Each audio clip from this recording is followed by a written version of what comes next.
Muito boa tarde, senhoras e senhores.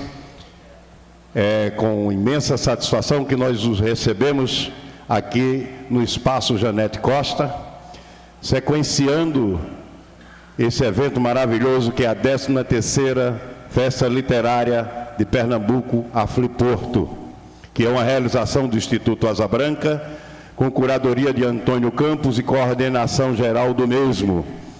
Conta também com o patrocínio do Complexo Industrial Portuário, Governador Heraldo Gueiros de Suape e Copergás.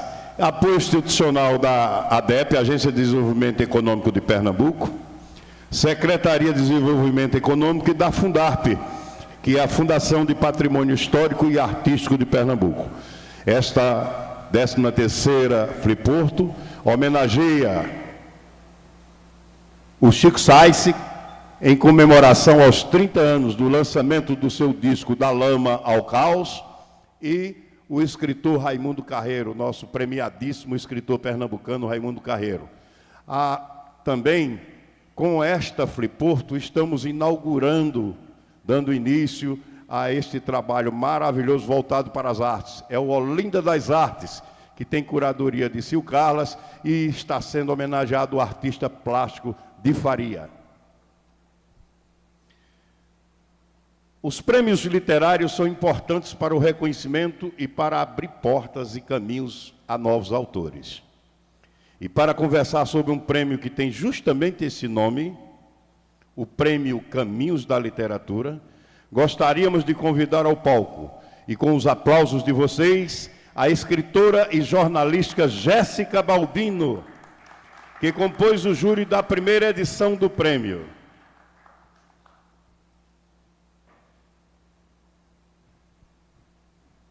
Bem-vinda. Para compor a mesa, e não teria pessoa de maior, diria assim, de maior relevância para isso, que é exatamente o criador, é o gestor cultural Henrique Rodrigues, que é escritor e curador do prêmio, com os aplausos de vocês.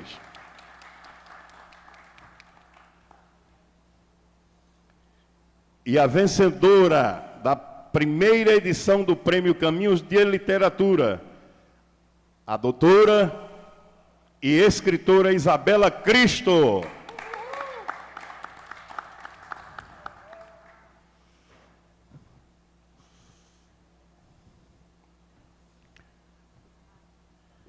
Passemos a palavra a Henrique Rodrigues, que presidirá esta mesa.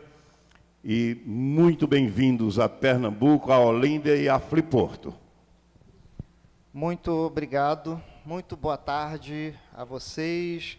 Quero inicialmente saudar todos vocês aqui, especialmente Antônio Campos e toda a equipe da Afliporto. Uma coisa que é muito importante a gente lembrar num evento desse porte, é como dá trabalho fazer um evento assim, né? Antes vocês não fazem ideia de como é complicado preparar um evento desse porte, e ele é feito a muitas mãos, né? Algumas delas nem sempre aparecem. Então eu queria pedir uma salva de palmas extras ao coletivo das pessoas que trabalham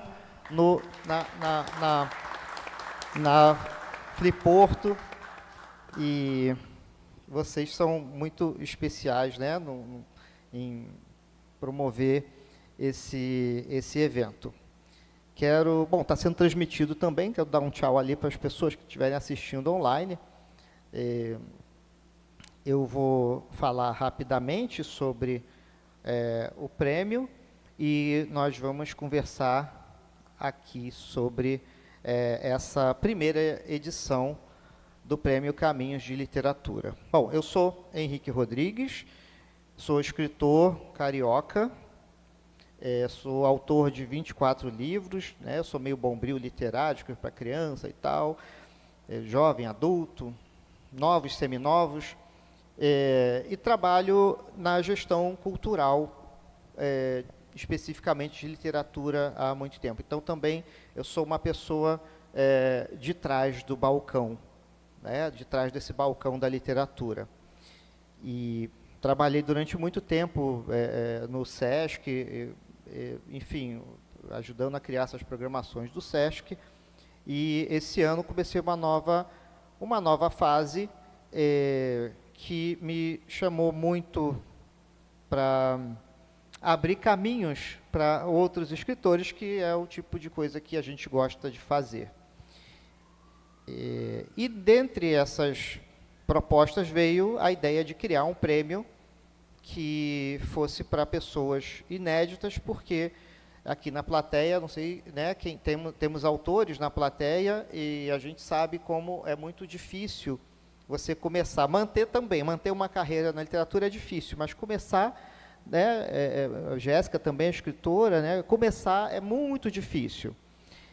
E todo mundo tem, né, uma história, né, como é que foi você superar as dificuldades do início, e uma forma que a gente tem no Brasil, uma oportunidade, é que as pessoas se inscrevam num prêmio literário sério, que tem a sua obra avaliada seriamente, e que esse livro seja publicado por uma editora legal, né? Porque o que os escritores inéditos querem, na verdade, não é necessariamente dinheiro.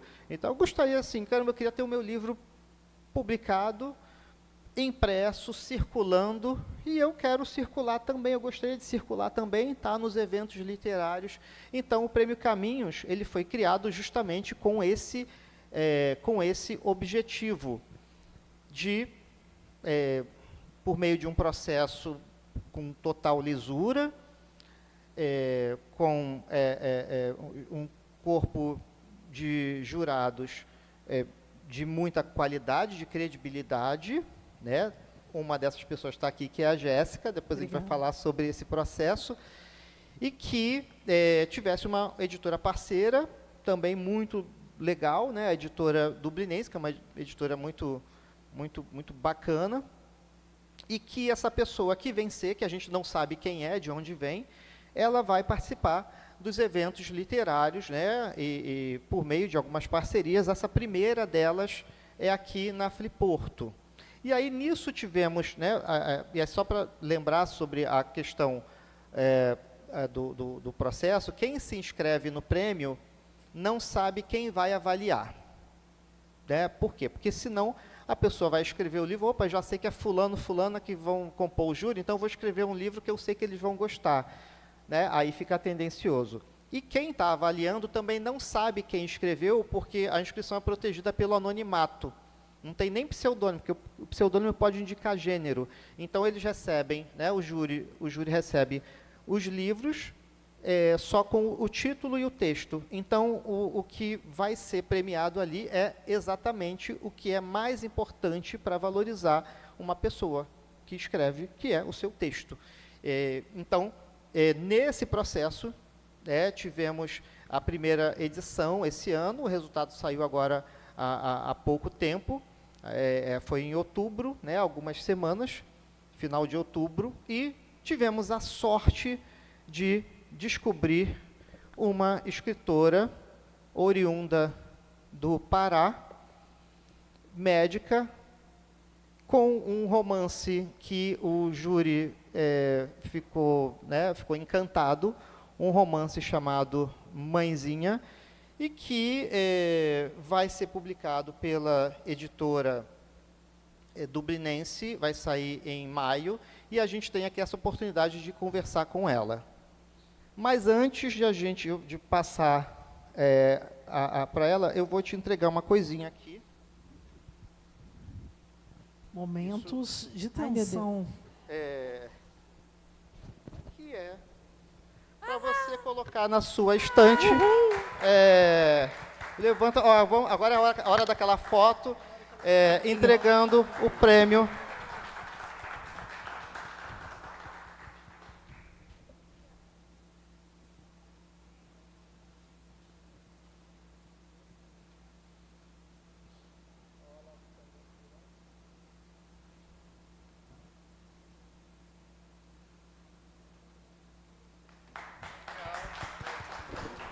Vai bombar no Instagram essa foto.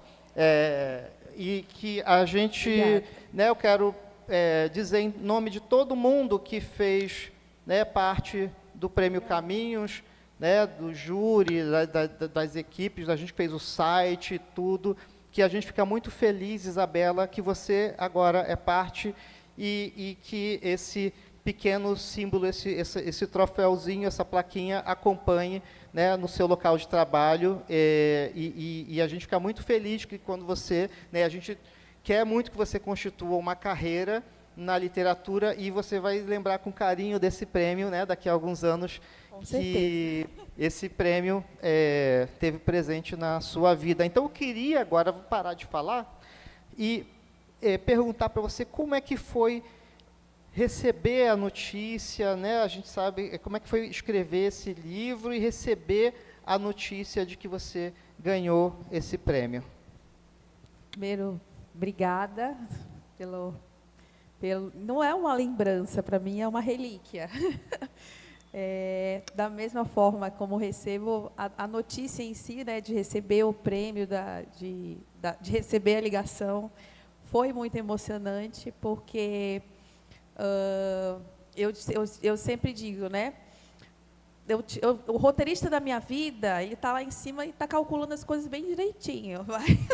Eu tinha recebido uma ligação chata, com notícias ruins do trabalho, e logo em seguida eu recebi uma ligação abrindo uma porta literária, e eu confesso que por alguns segundos eu não acreditei, eu falei, não é possível, a vida está me trollando, não é possível.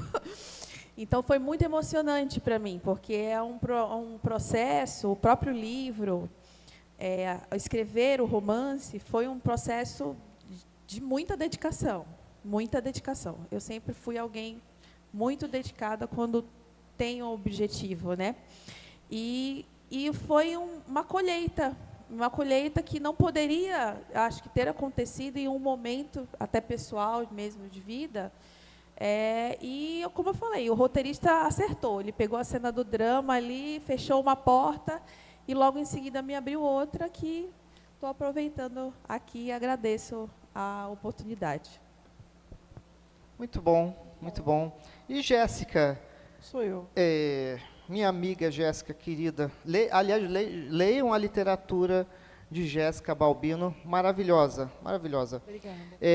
Como foi, né, você tem uma experiência grande, também dentro e fora, né, do balcão da literatura, né, você conhece bastante esses processos, como é que foi, né, lendo aquele monte de romance inédito, de repente passou Mãezinha por vocês, e aí como é que foi esse processo? Nossa, foi... Bom, primeiro eu queria agradecer, obrigada pela escuta, estou feliz de estar aqui, sempre bom poder circular falando de literatura.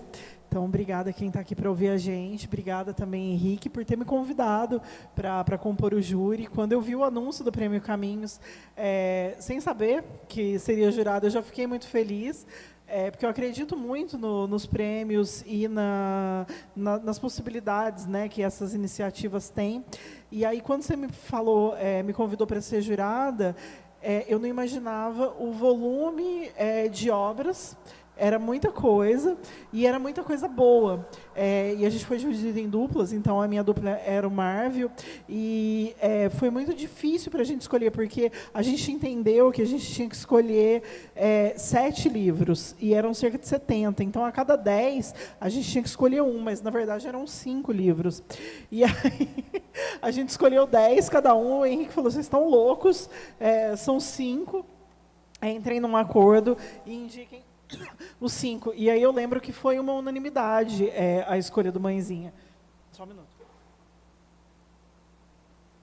A gente gostou muito e a gente comentou antes. Eu falei, nossa, é um romance muito bom. Ele falou, nossa, gostei muito. E estava muito entre os preferidos da gente, daquela seleção que tínhamos feito. E realmente a gente não fazia ideia de quem são os autores. E obras muito boas. Foi muito legal entender sobre o que está sendo dito, sobre o que as pessoas estão escrevendo e enviando para os concursos. E aí eu estava muito ansiosa pelo resultado também. Então eu estava ali e o Henrique falou, já estamos quase.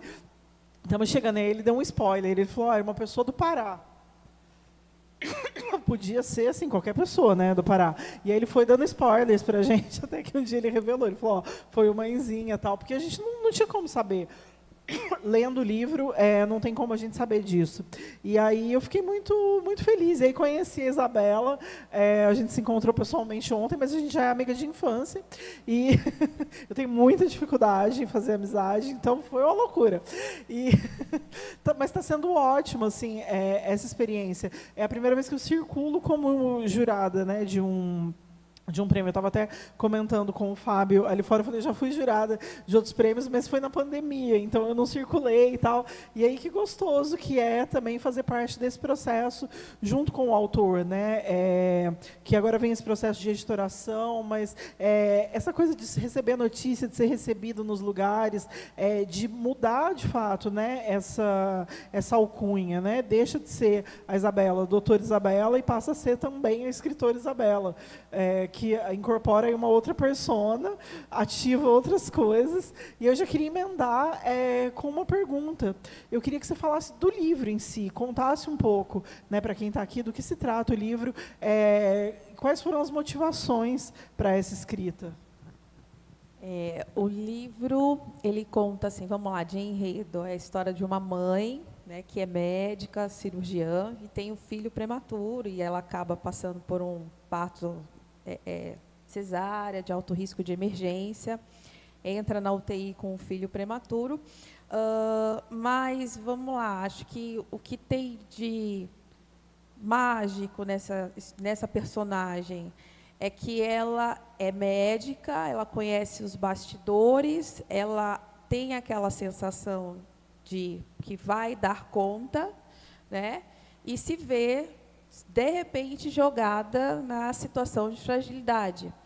E não só como ser submissa à fragilidade, mas ela acha que o conhecimento que ela vai ter vai ajudar ela, e não vai, entendeu? E às vezes até atrapalha, né, nessa jornada aí dos bastidores, da UTI, o que me motivou muito, eu tenho um filho, né, 5 anos, Leozinho. Meu filho nasceu prematuro, passou pela UTI neonatal, e o meu filho não teve uma trajetória, não vou dar spoiler, mas não teve uma trajetória tão pesada quanto o do Mãezinha. Mas eu também, né, logicamente, tenho autoficção, né? Passei por situações de fragilidade, me senti também impotente, né? Frágil, vulnerável. Mas uma das coisas que me incentivava e que me motivava a continuar cuidando bem lá e segurar as pontas na situação era a literatura que as mulheres de dentro da UTI produziam. Eu falo que eu não lia livros, mas eu lia as cartinhas. As mães de UTI, elas têm por hábito escrever uma cartinha no dia da alta, no dia que elas vão embora. E elas fazem essas cartas para deixar para as mães que ainda estão passando pela experiência, para promover, né, esperança, para promover, né, força para essas mulheres que ficam lá. E eu era uma das que gostava de ler. Então, o que eu fazia? Eu ia para o lactário e ficava lendo as cartas das mulheres. Eu ficava lendo as várias histórias, às vezes diferentes das minhas. Tem mães lá que perderam os filhos e deixam cartas. E aí eu falei assim, gente, tem um mundo de histórias aqui dentro dessa maternidade. As pessoas passam na frente desse prédio e não têm noção do mundo de histórias que tem aqui dentro dessas mulheres nessa situação de fragilidade.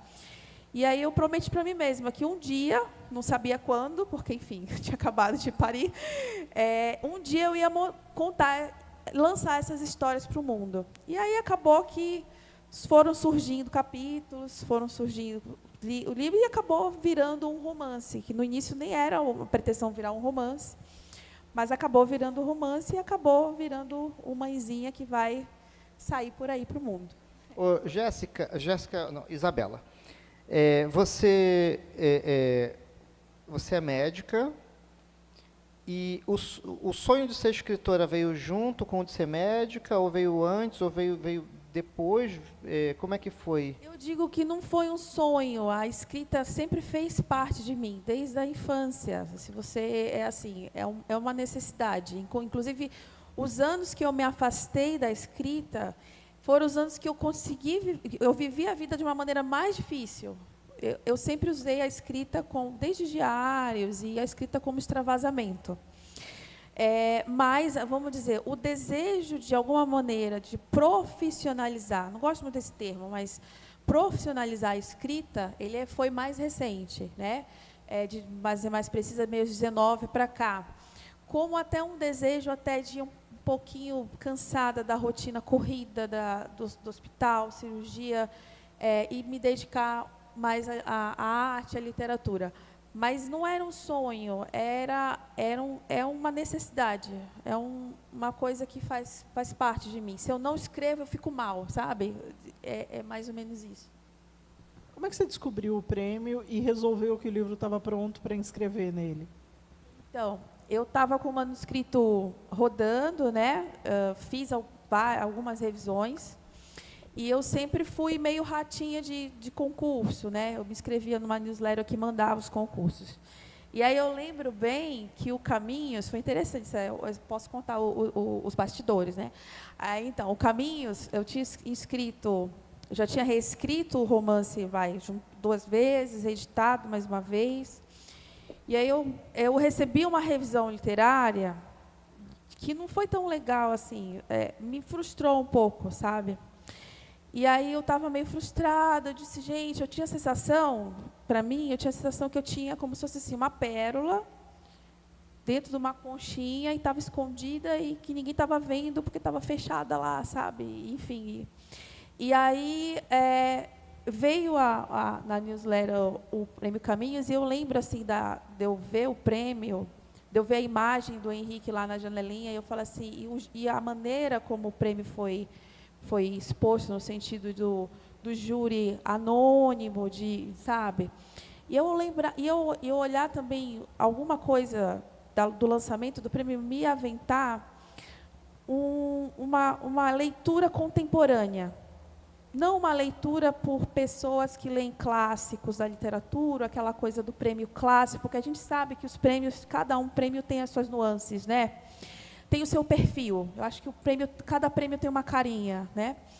E eu me lembro de alguma coisa ter me aventado desse prêmio ser uma coisa mais, um olhar mais contemporâneo. E eu olhar o prêmio e falar assim, caramba, acho que tem uma coisa aqui. E aí escrevi, foi o último prêmio que eu escrevi, porque eu ia deixar o livro na gaveta.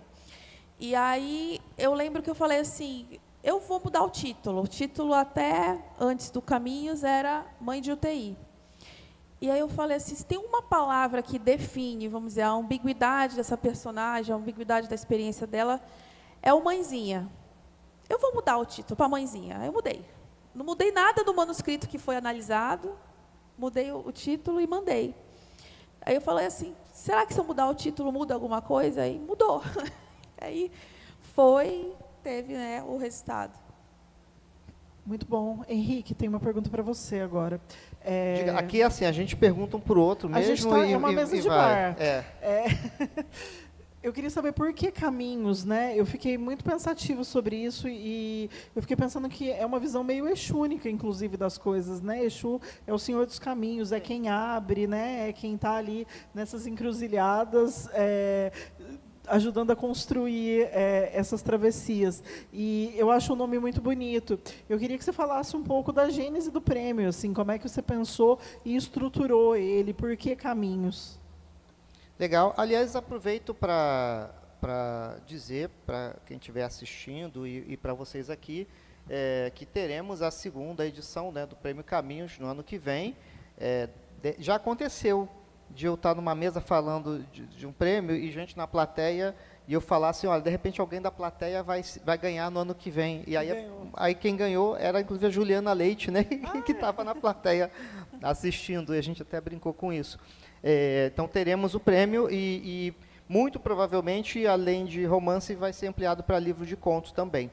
Então, quem estiver aí trabalhando com o livro já vai preparando. E quem tiver também for patrocinador, quiser patrocinar a Estamos em gente. busca de patrocínio também, né? O projeto aprovado na Lei Rouanet também, pode procurar. Bom, a questão desse nome, desse conceito do Prêmio Caminhos, surgiu em função até da minha saída do SESC, né? Foi muito comentado isso, né? Eu saí do SESC porque a diretoria, né, na programação da Flip, eles implicaram com o Romance Vencedor, que inclusive é do Pará, né, do Ayrton Souza. Ele fez uma leitura do trecho lá no evento, era uma cena homoafetiva, e a diretoria se incomodou com aquilo, e eu fui acusado de não ter tirado o microfone, né, do autor para não constranger o diretor, né? Enfim, na verdade, isso é uma ignorância dele, e eu jamais seria alguém que censure de qualquer forma um artista, um escritor, uma escritora. Então, o problema ali estava nele, sua visão de mundo, né? E não no prêmio, no autor e no livro. E com isso, eu me recusei a assumir essa postura e fui demitido. E o que aconteceu é que a Editora Record, que era parceira do prêmio, ela não gostou disso, né? A pauta da censura e da homofobia são pautas muito sensíveis e muito explosivas, porque precisam ser combatidas, e deu uma repercussão muito negativa. O Prêmio Sesc perdeu a credibilidade, basicamente, no meio literário. E como eu cuidava desse projeto há um tempo, muita gente veio falar assim: Henrique, agora o que será dos autores inéditos, né, que viam no Prêmio Sesc uma possibilidade de iniciar uma carreira. Então,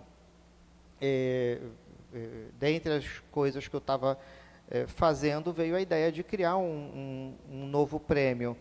E essa coisa do Exu, né, do abrir os caminhos, isso sempre pautou meu trabalho, né, como gestor cultural e também como escritor, porque abriram caminhos para mim. Eu sou de uma família pobre do Rio, também levei muito tempo para conseguir começar o meu trabalho de escritor, e se eu tive isso foi porque abriram caminhos. Então, essa palavra caminhos ficou muito forte.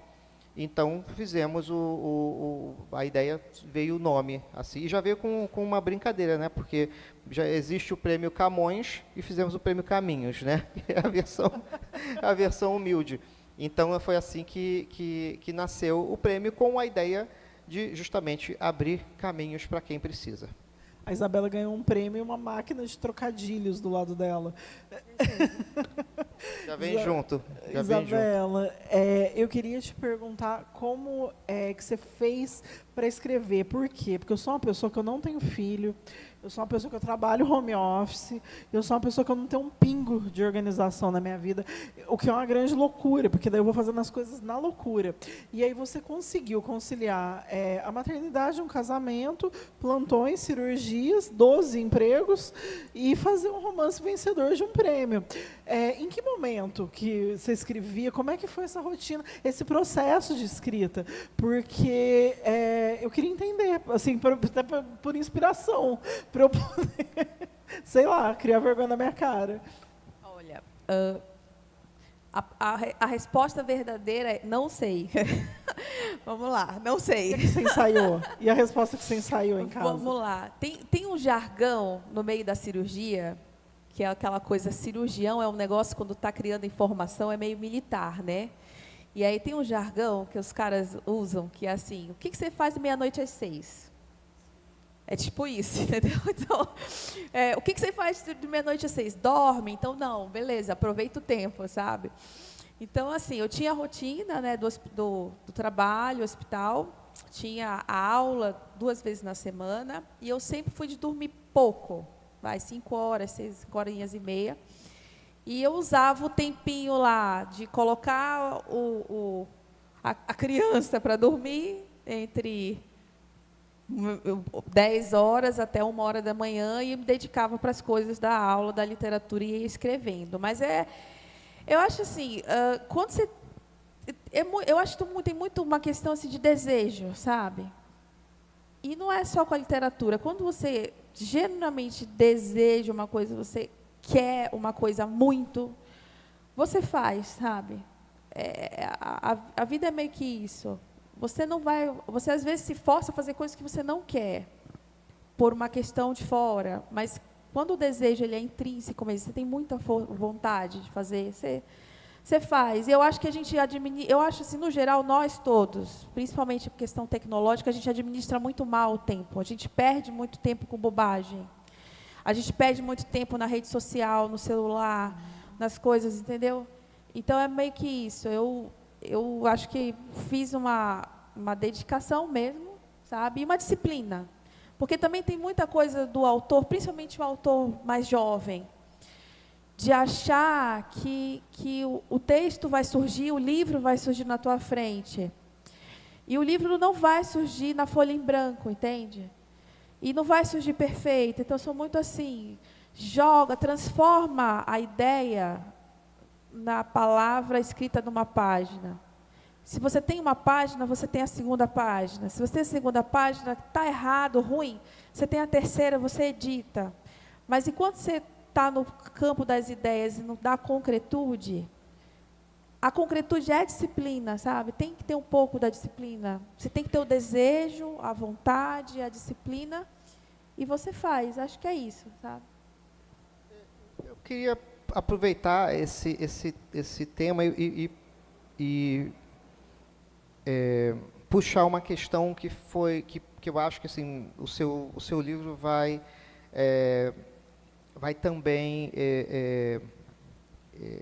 também alimentar essa questão que eu acho muito importante ser dita, que é a condição da mulher que escreve. Porque a gente sabe que tudo que é difícil nesse mundo, para a mulher é mais difícil.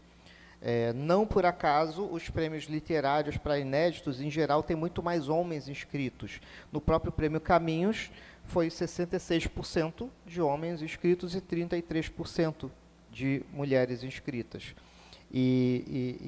Enfim, a mulher que é mãe, que trabalha em casa, enfim, torna a condição de escrita muito difícil, considerando um contexto que tem várias pesquisas, que mostram que as mulheres leem mais, mas os homens publicam mais. Então, eu queria que vocês falassem um pouco disso, e no caso da Isabela, se as suas leituras também têm algum viés, assim, de pensar nas suas irmãs contemporâneas que estão também escrevendo, se isso não é também uma questão que paute as suas preferências de leitura, mas eu queria ouvir a Jéssica também, que acompanha muito esses movimentos. A hora que você estava falando dessa estatística das inscrições do prêmio, eu estava pensando, em 2016 eu concluí o mestrado e a minha pesquisa foi sobre as mulheres escritoras da periferia. E a estatística é basicamente a mesma, são 66%, elas publicam menos, do que os homens, 66 contra 34. Então, se eu não estiver errado, porque eu sou péssima não sei porque que eu fiz uma estatística num mestrado de literatura, mas enfim.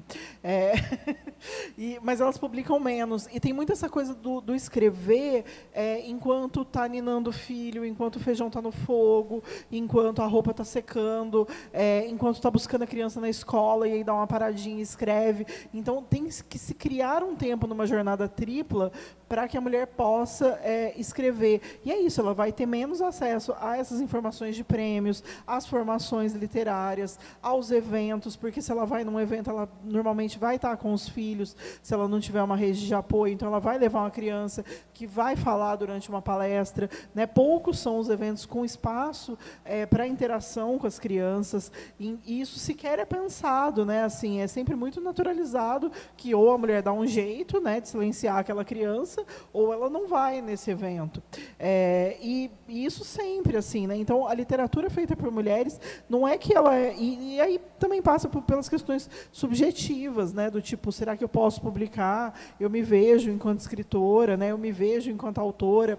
Quando eu fiz a pesquisa, o que eu mais ouvia eram mulheres que eram escritoras de gaveta, e também mulheres que ajudavam a fazer saraus, eventos, e que estavam sempre na linha de frente na montagem, né? Então sempre organizando salões, cadeiras, mesas, mas nunca com o microfone na mão, nunca com a caneta na mão.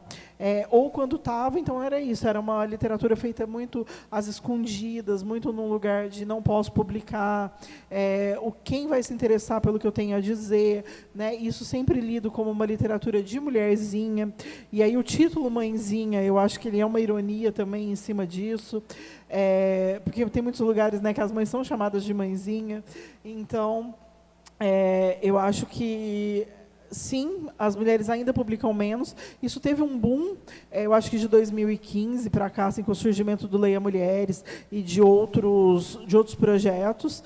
Eu acho que tem um incentivo, eu acho que agora a gente consegue vislumbrar um futuro, né, e um presente com mais escritoras à frente de prêmios e à frente de curadorias e de comissões e avaliando também esses livros, né? Isso, ter mulheres também na comissão, eu acho que ajuda a trazer esse olhar, né? Se fosse um júri composto só por homens, eu não sei se Mãezinha seria um livro vencedor. Então, acho que passa por isso tudo também, né? Ter mulheres em outras frentes, que não só na literatura, escrevendo, né? Mas assim, ali compondo esses outros espectros. Então, acho que é isso, mas acho que o livro dialoga muito com essa mãe, essa mulher que é multifunção e que está ali fazendo muita coisa. Inclusive é isso, né? Eu nem sou mãe e estou aqui já deslumbrada com a rotina da Isabela, invejando essa disciplina que, no caso, não tem. O livro toca nisso, né? A questão da mulher escritora agora, né? Como você mesma, ela assumir o protagonismo na literatura, como autora, como escritora, e trazer as questões que às vezes são consideradas de mulherzinha para à tona, mas que na verdade são questões humanas, porque a mulher, ela é formadora da nossa sociedade, né? Eu falo assim, eu tenho uma frase comigo que é: as mulheres saíram das casas, buscam a emancipação, buscam a independência, seja financeira, intelectual, né?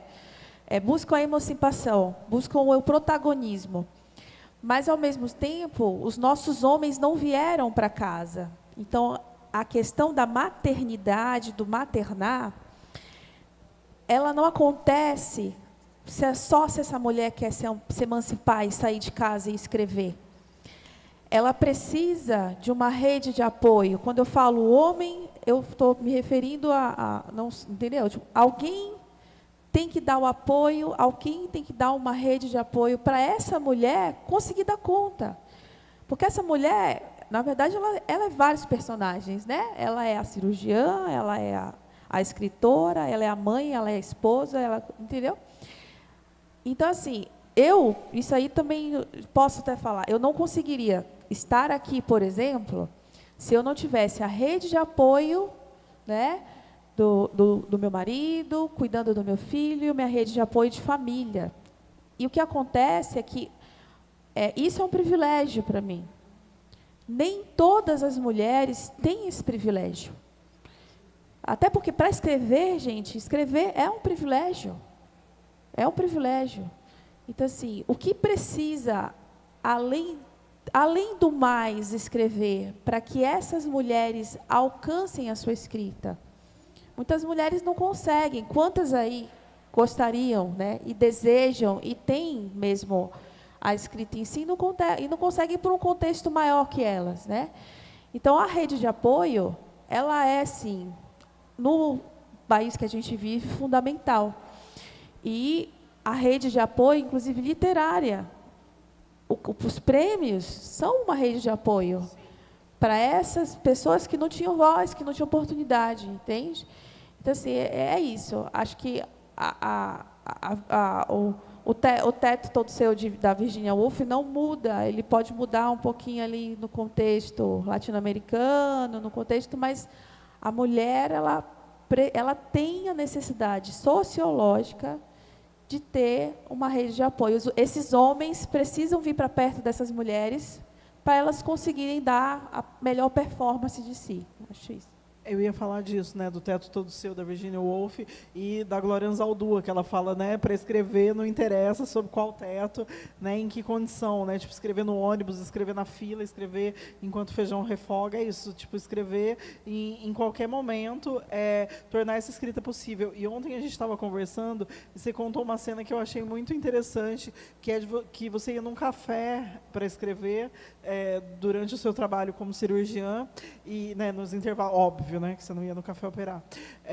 E aí, essa pessoa vendia santos, e aí você fez um altar desses santos. E a hora que você recebeu aqui o totem, eu não sei o nome disso, um troféu, eu fiquei pensando que você vai colocar ele junto com os santos. E aí eu queria que você contasse um pouco dessa história, assim, dessa escrita também, que você vai para outros espaços para poder escrever, né? Que tem uma urgência nessa escrita, que não é só da disciplina, porque você falou da disciplina, mas, por exemplo, quando eu escrevo muito desse lugar dessa urgência, de algo me atormentando tanto que eu preciso escrever. Fica uma voz comigo ali, e que se eu não deixar ela falar através da escrita, eu quase enlouqueço.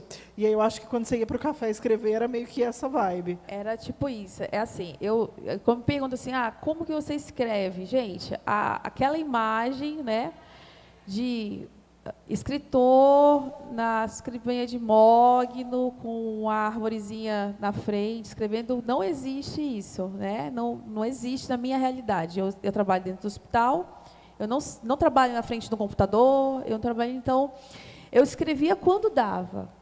Tem muito do que eu escrevo em notas no celular, entendeu? Porque é o que dá para fazer. E ir para o café, na verdade, já era a minha escrivaninha. Eu sempre fui para café, padaria, então o que eu precisava era um bom café e Wi-Fi. Beleza. Se eu tivesse bom café e Wi-Fi. E aí eu encontrei esse lugarzinho que é perto do hospital, que virou um chamego meu, né? E aí a dona tinha essa estante com a série dos bibelôs, e ela tinha os santinhos. E aí, caramba, hoje eu estou nesse capítulo e tal, é uma cena sofrida, vamos lá, São Mateus. Aí eu colocava o São Mateus na frente da mesa, do computador, escrevia, e no final das contas eu ficava com dó, porque ele ficava conversando com o São Mateus no capítulo, e aí eu disse, não, vou ter que levar o São Mateus para casa. Aí eu levava o São Mateus para casa. Não sei o que, não, São Longuinho. Aí, beleza, colocava o São Longuinho, escrevia outro capítulo. Aí eu ficava com dó, não, a gente já teve uma relação, vou levar o São Longuinho para casa. Então, assim, tem vários santinhos que escreveram vários capítulos comigo lá, eu vou levar agora o prêmio para eles, né? Em resposta a toda a arduidade. Mas é mais que isso, né? É o desejo de escrever com a disciplina, com a disciplina, acho que a palavra é essa, sabe? Se dedicar a algo que você deseja para que o teu sonho não fique só sonho, ele um dia vire realidade, que é o que eu tenho o prazer de viver hoje, né? Eu queria fazer uma pergunta agora para o Henrique, que tem a ver com a pergunta que você fez para a gente, né? Você marcou esse lugar dessa escrita da mulher, e como você trabalha com prêmios e recebe antes essas inscrições e consegue traçar essas estatísticas, mas, para além disso, o que você percebe que estão escrevendo agora, que o escritor brasileiro tem tido a urgência de dizer? Porque, sendo jurada, eu percebi algumas questões assim, que estão muito bem marcadas e que eu acho que vão permear a literatura nos próximos anos. Eu acho que é um bom recorte do que vem por aí, mas eu queria te ouvir também sobre isso. Sim, antes de responder, a gente vai caminhando já para o pedaço final aqui do nosso encontro, e a gente, depois da minha fala, a gente podia ver se alguém tem, né, alguma pergunta da plateia, que é sempre legal. Se alguém, às vezes a pessoa fica com vergonha assim, né, mas sejam sem vergonha, pode ser. a gente, bom, eu acompanho esse mercado, essa produção literária contemporânea já há uns 20 e poucos anos, e que mudou, mudou muito em função de várias questões eu não saberia dizer se entre os anos 70 e os anos 90, o contexto da literatura brasileira mudou tanto e tão rápido como, né, do início dos anos 2000 até hoje. Mas algumas questões são muito fortes em função das mudanças do Brasil, das mudanças sócio-históricas, das mudanças dos meios de produção, mesmo de impressão de livros e de distribuição. Por exemplo, o primeiro deles, a gente está aqui agora num formato de evento que não acontecia, né, há muitos anos. Você tinha eventos literários, mas essas festas literárias é algo historicamente recente, de 20 anos para cá. Então, essa explosão do evento literário em que as pessoas que escrevem estão participando, né, junto do público. Isso é uma coisa nova, né, em termos de volume. Né? E aí isso fez com que a literatura produzida também se propusesse a ser algo que tenha um diálogo e que permita um diálogo maior com o público. Então, não só aquele livro precisa existir, mas ele tem que ser também uma proposta de diálogo sobre determinados temas. A outra, que é impossível negar, são as redes sociais, como elas mudaram e moldaram a forma de percepção da literatura. Por exemplo, eu comecei a escrever na geração do blog. Os blogs eram uma coisa diferente do que são as redes sociais. As redes sociais, elas meio que fagocitaram a internet e suas possibilidades. Então, os blogs eram a forma como os jovens escritores, que não tinham acesso a acessar uma editora. Ter um livro publicado era muito difícil, até por editora pequena. Hoje não, hoje é bem simples para uma editora pequena, porque a tecnologia mudou e você permite uma impressão por demanda. Tem outros aspectos que eu não vou entrar agora, porque senão a conversa vai longe. Mas isso mudou muito. Então, e aí, escritores que surgem entendendo as redes sociais como grande mecanismo de mediação para a cena literária. Tem aspectos também positivos e negativos nisso, porque a gente estava falando, às vezes o escritor não é uma pessoa palestrante. O escritor não tem que ser palestrante, tem que escrever bem. Mas a gente sabe que alguém que seja assim e tem esse perfil, vai dificilmente... Hoje já tem editora que olha, né, a pessoa que escreve, vê quantos seguidores a pessoa tem. Isso é muito cruel. Escritor não é influencer. Escritor é leitor e uma pessoa que escreve.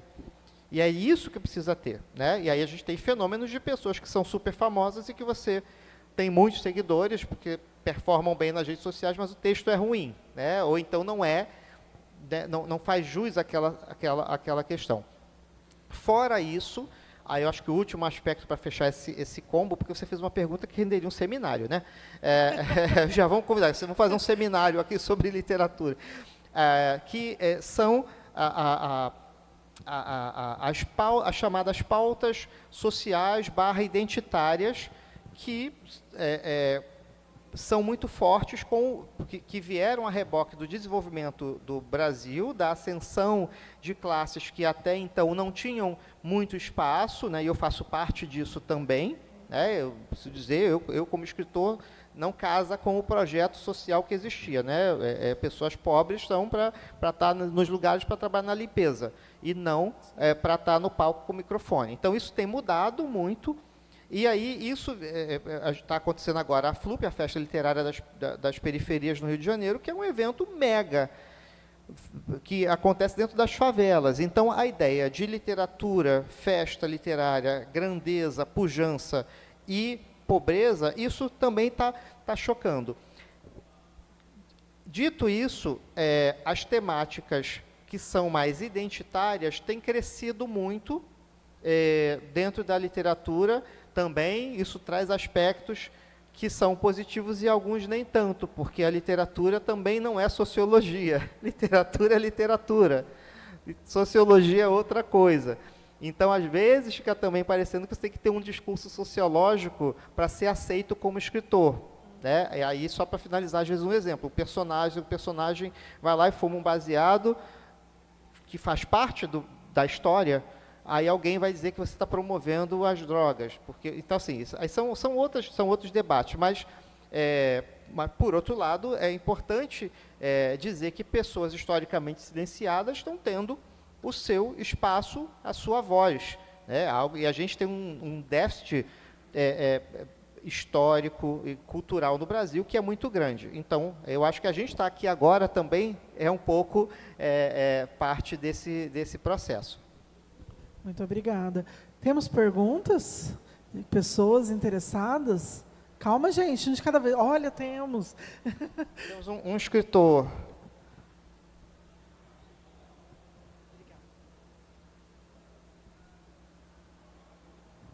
Boa tarde. Eu sou Cícero Belmar. Queria fazer uma pergunta para a Jéssica, que você fez uma pergunta para Henrique e que eu acho que ela casa um pouco com o que você tinha perguntado a respeito do tipo de literatura que ele observou, né? Eu queria saber, porque atualmente a literatura está meio segmentada, assim, literatura de mulher, literatura LGBT, literatura do povo negro.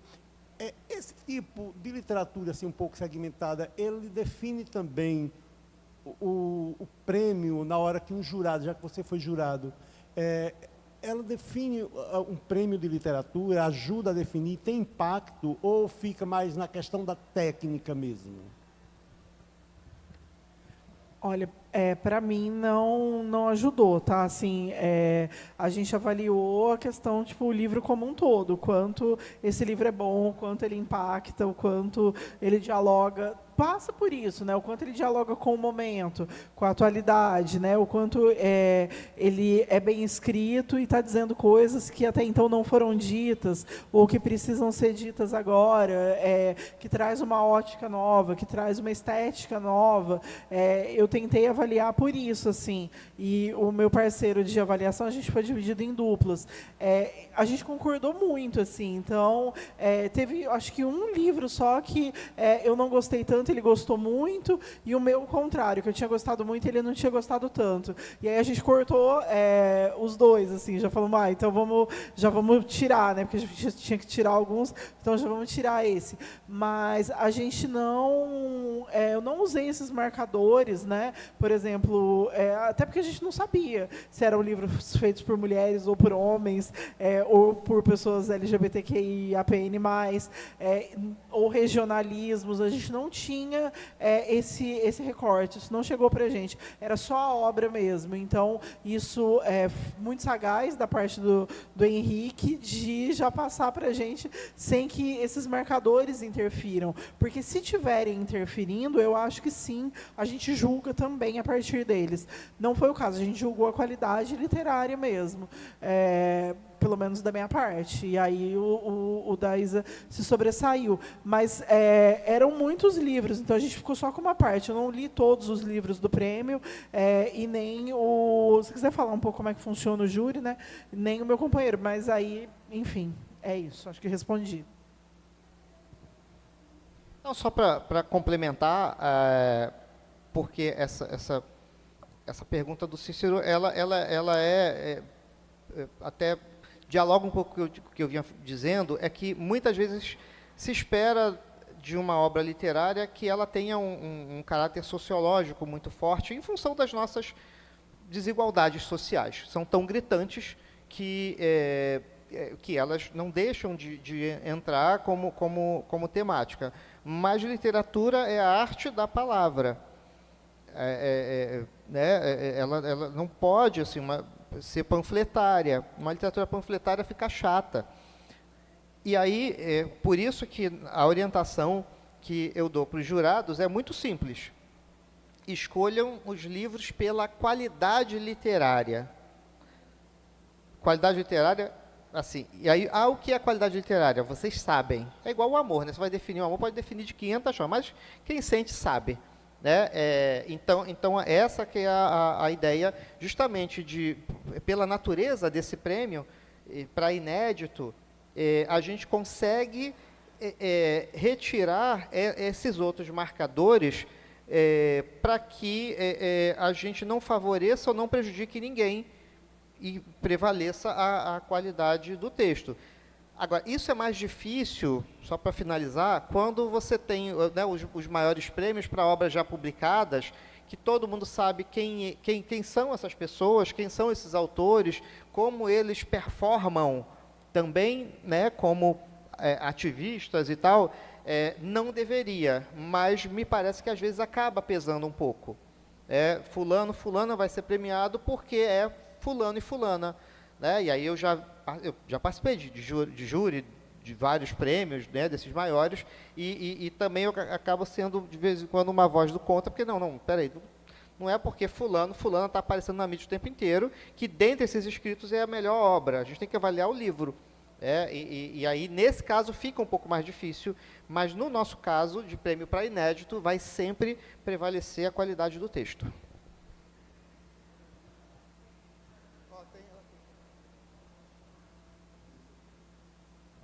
Boa tarde. Queria perguntar para a Isabela se esse é o primeiro romance que ela escreveu e como é que ela fazia para lidar com os momentos em que ela sentava para escrever e simplesmente não saía nada, né? O famoso bloqueio criativo. Se ela tinha momentos como esse, o que ela fazia para contornar isso? É o primeiro romance. Na verdade, eu não tinha intenção no início de escrever um romance. Eu queria escrever essas histórias, sabe? E aí acabou virando uma linha narrativa. A personagem, no início era eu, não, depois descolou e virou uma coisa ali no meio termo. Eu precisei fazer esse descolamento para conseguir escrever nela, né?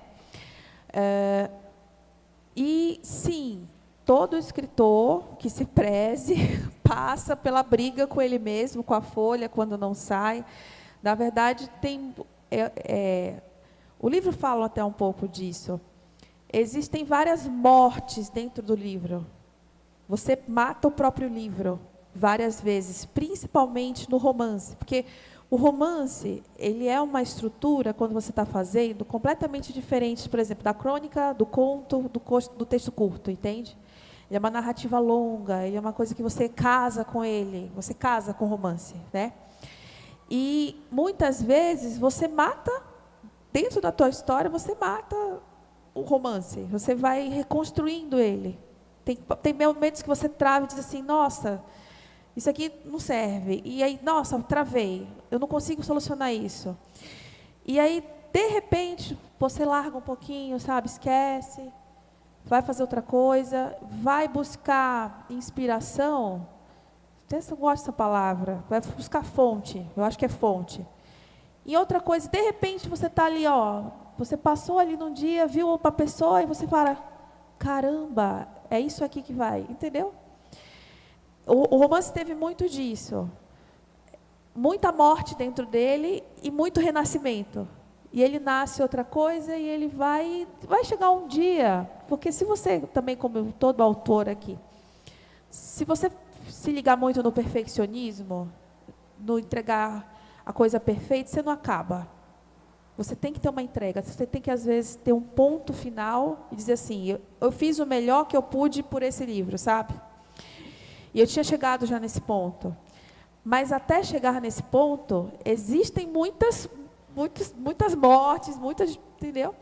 E o que eu fazia, às vezes, era isso. Eu me distanciava e dizia assim, não, vou viver um pouco a vida, E aí, de repente, vivendo outras coisas, a coisa andava de novo e eu achava, às vezes, soluções que eu estava buscando antes e que a cabeça em névoa não conseguia, sabe? Era isso.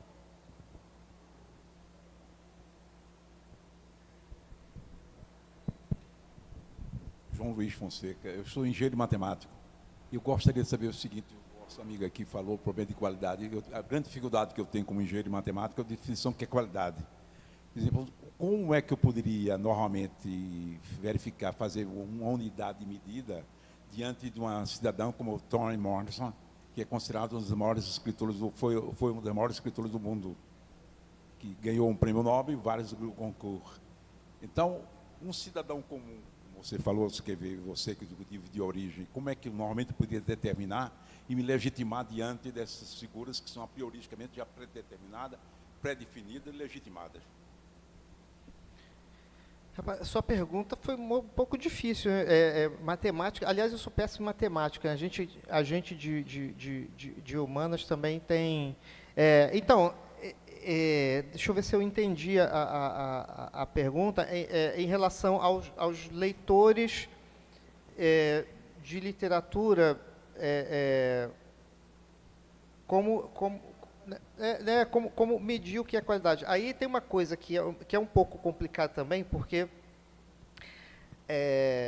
para a gente que trabalha na área, é um pouco mais fácil definir o que é qualidade literária por conta da formação, da leitura crítica, da leitura de crítica também, né, de crítica literária, importantes, e a crítica literária tem uma função, não tá tão em voga, infelizmente, né, perdeu muito espaço, mas você tem elementos norteadores do que vem a ser qualidade literária. Então, esses elementos, para a gente, acabam ficando bem simples. Agora, o que é qualidade em relação ao público, vem outras questões, porque quando a gente publicar é tornar público. Não é só imprimir o livro, é publicar e fazer com que o livro chegue ao público.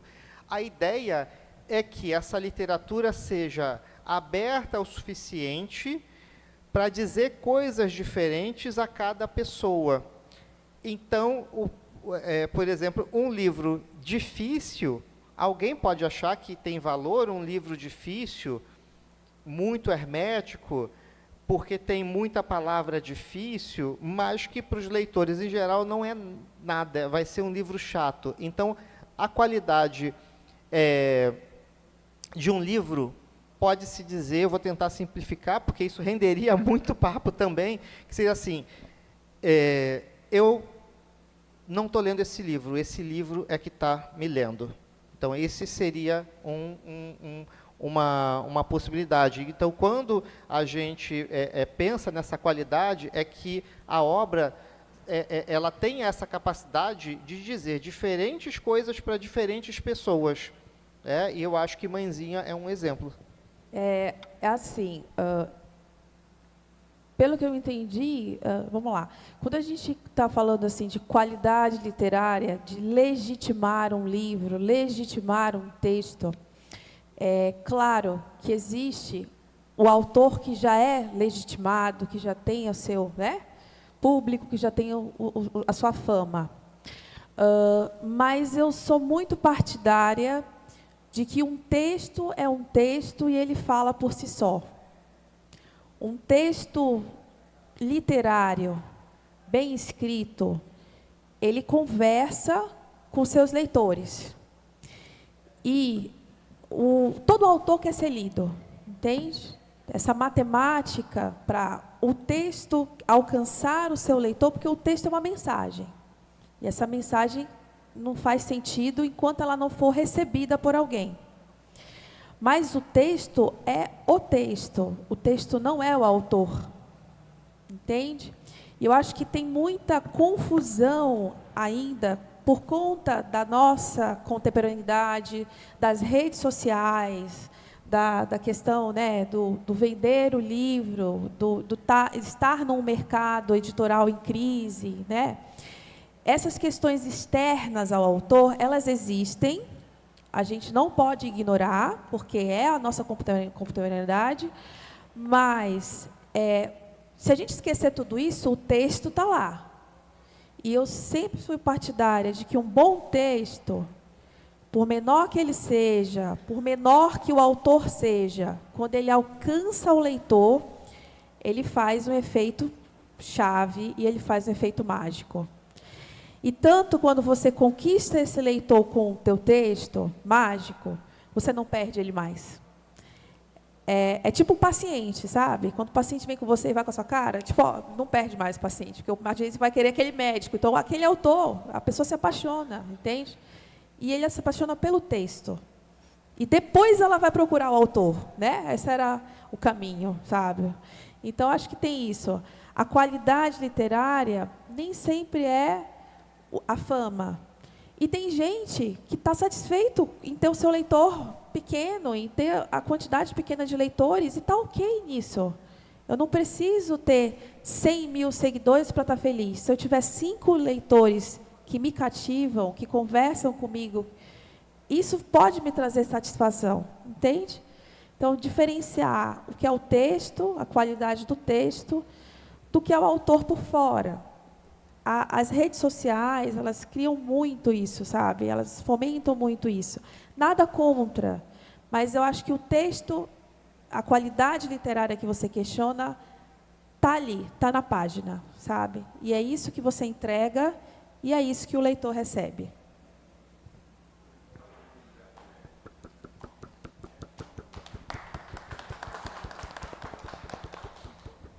Leva o microfone para ele de novo, que acho que ele quer complementar. Eu não ouvi. Tá bom. Um trabalho feito Humberto Eco. Tudo que ele escreve é considerado fenomenal, tudo que ele escreve é excepcional, tudo que ele escreve é legitimado. Tá? E aí eu vejo muito facilidade como é que o cidadão poderia, um cara comum, entrar no território do Eco. Por exemplo, o trabalho agora do ponto de engenharia. Um trabalho arquitetônico. Fala com o microfone pertinho, assim, é que você está falando assim, movendo a mão, aí a gente não está ouvindo direito. Tá vendo o problema de qualidade, tá vendo? Eu concordo. Tá vendo? Mas, assim, a minha visão é que o Eco, um dia foi uma criança, um dia foi um adolescente, e ele se construiu. A própria figura do Eco, e qualquer um dos nossos literários que são brilhantes, são construções. Então, se a gente não der também espaço para outras vozes se construírem e se perpetuarem, a gente nunca vai criar novos ecos. Eu não preciso só de um eco, eu posso criar outros, né? Eu posso ter outros mestres, outras pessoas tão brilhantes quanto ele, entende? O fato dele existir como referência não evita e não anula que eu dê espaço para novas vozes e que criem novos ecos, entendeu? Olha, estamos precisando encerrar aqui, só uma última falazinha. Só falar muito rápido sobre isso que ele falou, da medida, você falou da medida matemática. Eu acho que a literatura... Sim. Humberto, a Fliporto foi criada em 2005. Fizemos 3 edições, mas para o ano faz 20 anos. Humberto Eco, por pouco, não veio a um evento nosso. O que pesou foi ele não gostar de viajar de avião. Quero dizer, inclusive, nós temos 4 ou 5 e-mails do Humberto Eco em correspondência com a Fliporto, que a gente guarda com muito carinho. Legal.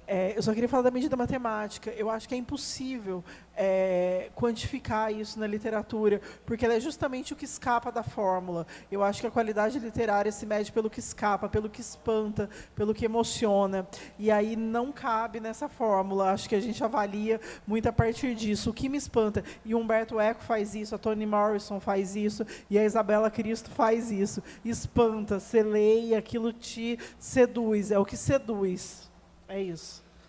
Que bacana. Olha, agradecemos muito esse espaço. Quero dizer que a gente está muito, muito feliz. E quando dá um gostinho de quero mais, é porque a gente, pelo jeito, ia ficar aqui batendo papo sempre, por horas. Encerraram. E dizer que, assim, nosso primeiro evento com a vencedora do Prêmio Caminhos de Literatura acontecer aqui na Fliporto, para a gente é uma honra. Então, a gente quer agradecer a todos vocês presentes aqui, mais uma vez, Antônio e sua equipe, muito obrigado. Obrigada, Antônio. Obrigada, E- equipe. Obrigada, E Henrique, vocês, assim, aguardem que, de repente, ano que vem, a gente está aí de novo com a Isabela, já com o livro dela, para todo mundo autografar. Por Ninguém vai favor. dizer que, por ela ser médica, tem uma prosa cirúrgica. Tomara que nenhum jornalista faça isso. Esse trocadilho é meu. E a gente agradece muito, muito. Muito obrigado. Obrigada. Opa! Queremos registrar a presença do membro da Academia Pernambucana de Letras, fundador da Livro News Insta, colunista do JC e presidente do Conselho Editorial da CEP Editora, Fábio Lucas, a quem pedimos aí os aplausos do presente, que tem dado uma inestimável colaboração para o evento. Muito obrigado.